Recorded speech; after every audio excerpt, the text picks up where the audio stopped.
नमस्कार, बहुत स्वागत आप सभी का। जी मध्य प्रदेश छत्तीसगढ़ देख रहे हैं आप और आपके साथ मैं हूं कीर्ति दीक्षित और आपकी आवाज में आप सभी का स्वागत है। बाबा बागेश्वर पंडित धीरेन्द्र कृष्ण शास्त्री अक्सर अपने बयानों को लेकर के सुर्खियों में रहते हैं। इस बीच एक बार फिर बाबा बागेश्वर ने बड़ा बयान दिया है। उनका कहना है कि वो प्रयागराज के संगम में जब डुबकी लगाएंगे तो हिंदू बचाओ हिंदुस्तान बचाओ हिंदू बचाओ प्रण के साथ लगाएंगे। तो वहीं धीरेन्द्र कृष्ण शास्त्री ने यह भी कहा कि 40 करोड़ श्रद्धालु महाकुंभ में डुबकी लगाने वाले हैं। इनमें से अगर 2 करोड़ लोग भी दिल्ली पहुंच जाए तो खेला हो जाएगा। अब बाबा बागेश्वर का ये बयान कई मायनों में देखा जा रहा है। क्या ये बयान हिंदू राष्ट्र की ओर इशारा करता है? क्या बाबा बागेश्वर अब संगम नगरी से हिंदू राष्ट्र का शंखनाद करने जा रहे हैं? और हिंदुओं को जगाने वाला उनका अभियान आखिर कितना सफल रहने वाला है? आपकी आवाज में करेंगे हर एक मुद्दे को लेकर चर्चा, लेकिन उससे पहले रिपोर्ट देखिए।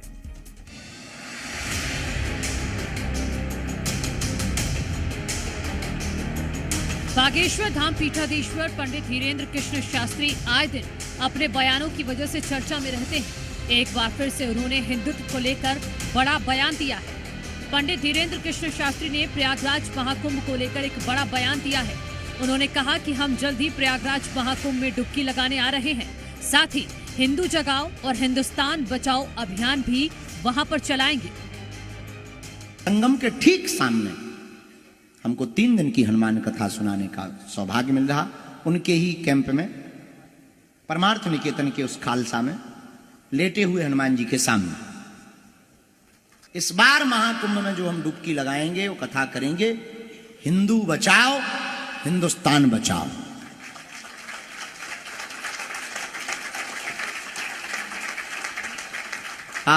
हिंदू जगाओ हिंदुस्तान बचाओ, यही अभियान चलाने के लिए कथा करेंगे। कि वहां हमने सुना 40 करोड़ लोग आने हैं, 2 करोड़ लोग ही दिल्ली चले गए, सो खेलो।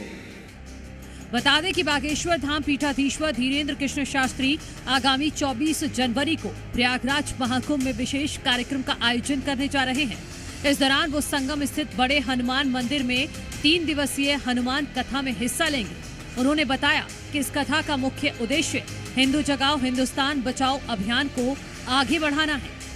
एक तरफ बाबा बागेश्वर का ये बयान है तो वहीं दूसरी ओर बाबा के इस बयान पर सियासी बयानबाजी भी शुरू हो गई है। देखिए, इलाहाबाद में जो महाकुंभ हो रहा है वो सारे हिंदुस्तान के पूरे विदेशों में रहने वाले हिंदू संस्कृति के लोगों के लिए एक धर्म का स्थल है और निश्चित से हर आदमी की इच्छा है कि वहाँ पर लोग जाएं, कुंभ में स्नान करें। बाबा बागेश्वर धाम जी अगर वहाँ जा रहे हैं तो स्वागत है, क्योंकि उनका तो काम ही यही है, धर्म का प्रचार करते हैं, धर्म के प्रति काम करते हैं। लेकिन किसी उद्घोष के साथ जाएं ये उनका अपना एक व्यक्तिगत मामला है। लेकिन बस मैं तो इतना ही निवेदन करना चाहता हूँ कि बागेश्वर धाम जी वहाँ जाकर धर्म का प्रचार करें, बजाय किस तरह की व्यवस्था फैलाने की। तरह की बातें करते हैं उसमें कहीं ना कहीं किसी को टारगेट करके चलते तो हैं, वो टारगेट तो करते हैं, लेकिन कम से कम धर्म के मामले में वहाँ तो सभी लोग अपने ही होंगे, सभी सनातन धर्म होंगे। वहाँ कोई व्यवस्था वाला ऐसा बयान ना दें कि जिसमें कि किस तरह की कोई लोगों में कटुता पैदा हो। बागेश्वर धाम महाराज की खुद की अपनी जिम्मेदारी है कि वो धर्म का प्रचार ही करें और सिर्फ धर्म का प्रचार करें।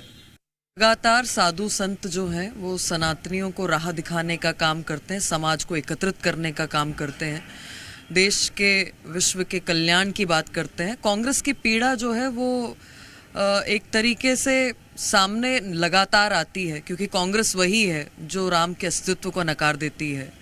कांग्रेस वही है जो हिंदू टेररिज्म को गढ़ने का काम करती है। कांग्रेस वही है जो हिंदुओं को बोको हरम IS कहती है। कांग्रेस वही है जिसमें राहुल गांधी कहते हैं मंदिरों में लड़कियों को छेड़ने के लिए जाया जाता है।